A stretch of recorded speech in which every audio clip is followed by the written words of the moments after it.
না। এজন্য রাগকে নিয়ন্ত্রণ করতে রাজি আছেন তো? এক সাহাবী এসে বললেন, ইয়া রাসূলুল্লাহ, আউসিনি ইয়া রাসূলুল্লাহ, ও নবী আমারে নসিহত করেন, আমারে কিছু উপদেশ দেন। বিশ্বনবী বললেন, লা তাগদাব, তুমি রেগে যেও না। সাহাবী বললেন, আরেকটা উপদেশ দেন। বিশ্বনবী বললেন, লা তাগদাব, রেগে যেও না। সাহাবী বললেন, ও নবী আরেকটা উপদেশ দেন। বিশ্বনবী তৃতীয়বারের জন্য বললেন, ও সাহাবী তুমি রেগে যেও না। লা তাগদাব, রেগে যেও না, কারণ রেগে গেলেন তো হেরে গেলেন। রেগে গেলেন হেরে গেলেন। অনেকে আপনারা রাগাতে চাইবে নানাভাবে, কিন্তু আপনি রাখবেন না। আপনার সাথে ঝগড়া করতে চাইবে, পায়ে পাড়া দিয়ে ঝগড়া করতে চায়, এরকম আছে না নাই?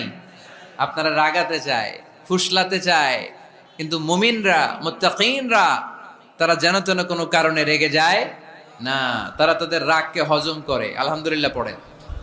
আল্লাহ রাসূল সাল্লাল্লাহু আলাইহি ওয়াসাল্লাম কখনো রাখতেন না।